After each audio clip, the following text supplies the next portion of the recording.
कैसे प्यारे प्यारे बच्चों, बहुत बहुत स्वागत है आपका स्टडी वाला में। आज मैं क्लास 10 के लिए खास करके स्पेशल जो है रणहिंदी वालों के लिए वीडियो लेके आया हूँ हिंदी का, और ये क्लास 8 के लिए जो है हिंदी स्टूडेंट के लिए भी काम आएगा। तो पहला चैप्टर है, चैप्टर का नाम है तू जिंदा है तो। चैप्टर का नाम क्या है? तू जिंदा है तो पहला चैप्टर है। उनके बारे में पूरे डिटेल्स यहाँ पर है और कुछ ऑब्जेक्टिव होंगे।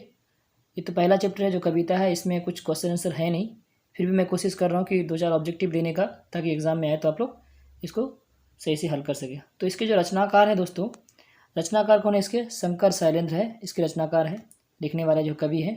और इनका पूरा नाम हुआ शंकरदास केसरीलाल शैलेंद्र, यानी शंकरदास केसरीलाल इसका पूरा नाम हुआ, शैलेंद्र इनको उपाधि मिली है।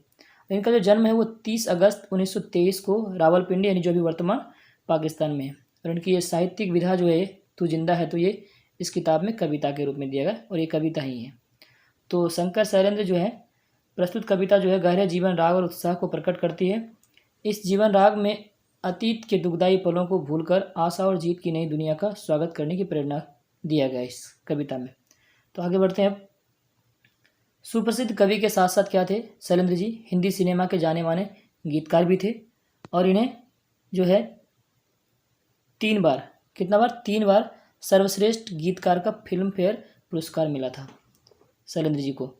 और रचना की प्रमुख कृतियाँ जो है तू जिंदा है तो है, न्योता और चुनौती, ये कविता संग्रह से है, और इनके अनेक फिल्मी गीत हैं। तो इसमें जो कविता है उनका मैं भावार्थ बताने की कोशिश किया हूँ। कविता की जो पंक्तियाँ पूरी लिखी नहीं है, आप डिस्क्रिप्शन में जाके पढ़ सकते हैं। पूरा का पूरा कविता मैंने वहाँ दे दिया, जिनके पास अगर किताब नहीं तो जाके पढ़ सकते हैं।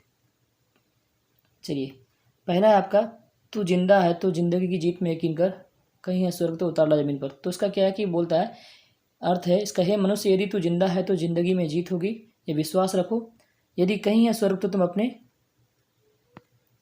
अपने कर्म से उसे ज़मीन पर उतार लो या उतार लाइए। अगला है जो है आपका पंक्ति है, ये गम के और 4 दिन, सितम के और 4 दिन। तो इसका अर्थ हो जाएगा, गम और अत्याचार के कुछ दिन बीत गए, आज के दिन भी यदि तुम दुख में हो तो वो भी गुजर जाएंगे। यानी कि ज़िंदगी में जो भी गम है 2-4 दिन है वो गुजर जाएंगे, और आने वाले दिन में आपको खुशी मिलेगी, सुखी होगी, क्योंकि दुख के 1000 दिन बीत चुके हैं। इस ज़िंदगी में कभी न कभी तो बाहर आएगी ही, यानी आपकी ज़िंदगी में अच्छी चीज़ आएगी ही। तुम अपने सुकर्म से स्वर्ग को पृथ्वी पर ला सकते हो, यदि तू जिंदा है तो जिंदगी की जीत पे विश्वास रखो। अगला पंक्ति का भावार्थ है, सुबह और शाम जो है, सुबह और शाम लाल रंग से रंगे गगन को चूमकर जमीन झूम झूम कर गाती है, अर्थात सुख दुख दोनों में एक समान रहने वाले आकाश को देखकर पृथ्वी आनंदित हो जाती है। उसी प्रकार हे मानव, तभी मुझे आनंदित कर दे, अगर कहीं है स्वर्ग तो उतार ला जमीन पर या ला दे जमीन पर, यदि तू जिंदा है तो जिंदगी की सफलता पर विश्वास रख। ये इंसान से कह रहा है। अगला है कि 1000 भेष धर के आई मौत तेरे द्वार पर। उसका भावार्थ हो जाएगा उस पंक्ति का, दुख हजारों रूप धारण करके तेरे द्वार पर आए, लेकिन सभी हार कर चले गए, यानी आपको छल नहीं पाए, वो आपसे हार के चली गई। नई सुबह प्रतिदिन आकर तुझे नई उम्र प्रदान करती रही है। वस्तुतः यदि स्वर्ग है कहीं तो उतार कर तू जमीन पर ला दो, तू जिंदा है तो जिंदगी की सफलता अवश्य मिलेगी, ऐसा विश्वास रखो। यानी हर दिन आपको जो नई सुबह मिलती है तो उससे जो गॉड का है, जो भगवान का है, कुदरत का, उसका शुक्रिया अदा कीजिए। आपके घर भेज धर के आती है अनेक, ठीक है, लेकिन आपके घर वो आपको छू के चली जाती है, आपको कुछ नहीं कर पाती है। अगला है जो है, हमारे कारवां को मंजिलों का इंतजार है। तो इसका अर्थ है हमारे काफिला, यानी मानवों का जो समूह होता है, ग्रुप होता है, काफिला जिसको बोलते हैं, को मंजिलों यानी लक्ष्य का इंतजार है, जो आंधी और बिजलियों के पीठ पर सवार होकर आगे बढ़ रहे हैं। तू भी बढ़ो और कदम से कदम मिलाकर अपने मंजिलों को हम सब एक साथ प्राप्त करेंगे। अगर स्वर्ग है कहीं तो उसे उतारकर जमीन पर ला दो, यदि तू जिंदा है तो जिंदगी में सफलता अवश्य मिलेगी, ऐसा विश्वास रखो। और ये शायद अगला पंक्ति है, जमीन के गर्भ में आग और भूकंप दोनों पलते हैं, लेकिन धरती माँ कभी घबराती नहीं है। उसी प्रकार भूख, बेकारी और बेरोजगारी रूपी लोग को अपना राज्य यानी स्वराज्य जो होता है अपना राज्य भी नहीं टिक सकेंगे। विपत्तियों से सर कुचलकर हम सब एकता के सूत्र में बंधकर सदैव एक साथ चलते रहेंगे। अगर कहीं है स्वर्ग तो उतार ला जमीन पर, तो जिंदा है तो जिंदगी की जीत में यकीन कर या विश्वास कर। और ये अंतिम पंक्ति है, बुरी है आग पेट की।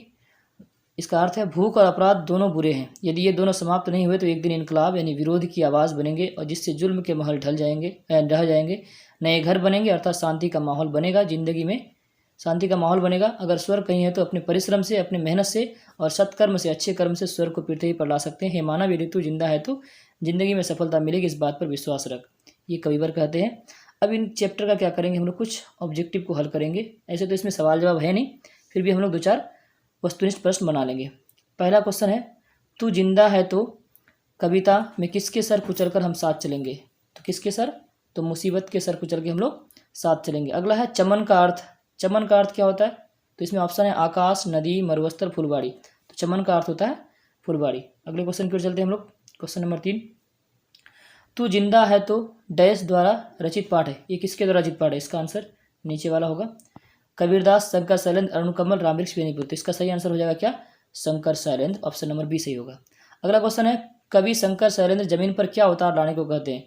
तो कवि शंकर शैलेंद्र जमीन पर क्या उतार लाने को कहते हैं, तो स्वर्ग को उतार लाने की बात करते हैं। अगला है, कवि स्वर्ग को कवि हो गया, यहाँ पर कवि होगा, कवि होना चाहिए। कवि स्वर्ग को कहाँ उतारने को कहते हैं, तो जमीन पर कहते हैं। कहाँ कहते हैं, जमीन पर उतारने को कहते हैं। छठा क्वेश्चन है, कौन सी कविता गहरे जीवन, राग और उत्साह को प्रकट करती है। तो तू जिंदा है तो, जो हम लोग अभी पढ़ रहे हैं उसी कविता की बात कर रहे हैं, तू जिंदा है तो। अगला, हमारे कारवां को किसका इंतजार है, तो हमारे कारवां को मंजिलों का इंतजार है। अगला है, गिरेंगे जुल्म के महल, बनेंगे फिर नवीन घर, अगर कहीं है स्वर्ग तो उतार ला जमीन पर। यह पंक्ति किस कविता की है, तो ये कविता जो है आपका तू जिंदा है कविता, तू जिंदा है तो कविता की है। अगला है 9 नंबर का क्वेश्चन, बुरी है आग पेट की, बुरे हैं या बूढ़े हो गए, बुरे हैं दिल के दाग, अब न दब सकेंगे एक दिन बनेंगे इनकलाबी। प्रस्तुत पंक्तियाँ किस कवि की है, तो कवि है शंकर शैलेंद्र। कौन है, शंकर शैलेंद्र, उन्हीं के द्वारा लिखा गया है। तू जिंदा है तो जिंदगी की डैश में यकीन कर, यानी खाली जगह भरना आपको, तो जिंदगी की जीत में यकीन कर। अगला क्वेश्चन है, बुरी है आग पेट की, बुरे हैं दिल के डैश, ये दब न सकेंगे एक दिन बनेंगे इनकलाबी। इसका आंसर हो जाएगा आपका दाग हो जाएगा आंसर। नई सुबह के संग सदा मिले तुझे मिली डैश, अगर कहीं है सुबह तो उतार ला जमीन पर। ये हो जाएगा नई सुबह के संग सदा तुझे मिली नई उम्र। इसका हो जाएगा उम्र, यानी उम्र जिसको बोलते हैं एज। तू जिंदा है तो डैश कविता में, तू जिंदा है तो कविता में कभी क्या गुजर जाने की बात करते हैं। कभी बोलता है कष्ट और जुल्म को गुजर जाने की बात करते हैं, एक दिन ये अपने आप खत्म हो जाएंगे। अगला है, तू जिंदा है तो कविता से कवि ने हमें क्या संदेश, यानी कवि क्या संदेश देना चाहते हैं, क्या मैसेज देना चाहते हैं हम सबों को। तो वो मैसेज देना चाहते हैं कठिनाइयों को भूलकर लक्ष्य प्राप्ति करना चाहिए, संदेश देना चाहते हैं। 1 नंबर का जो ऑप्शन है आपका वो बिल्कुल सही हो जाएगा। तो इस तरह से 14 ऑब्जेक्टिव मैंने इसमें दिया था। और अगला चैप्टर का तब तक आप लोग कीजिए इंतजार, और इस चैप्टर का तैयारी कीजिए। पीडीएफ की अगर आपको चाहिए तो आप इस नंबर पे हमें व्हाट्सअप मैसेज कर सकते हैं, आपको पीडीएफ मिल जाएगा। और हमारा जो यूट्यूब चैनल है दोस्तों, वो आपका स्टडी वाला, ये यूट्यूब का लिंक नीचे दिया हुआ है, आप इस लिंक पर जा करके हमारी इस वीडियो को देख सकते हैं। तो तब तक के लिए दीजिए इजाज़त, अगले वीडियो का कीजिए इंतजार। धन्यवाद।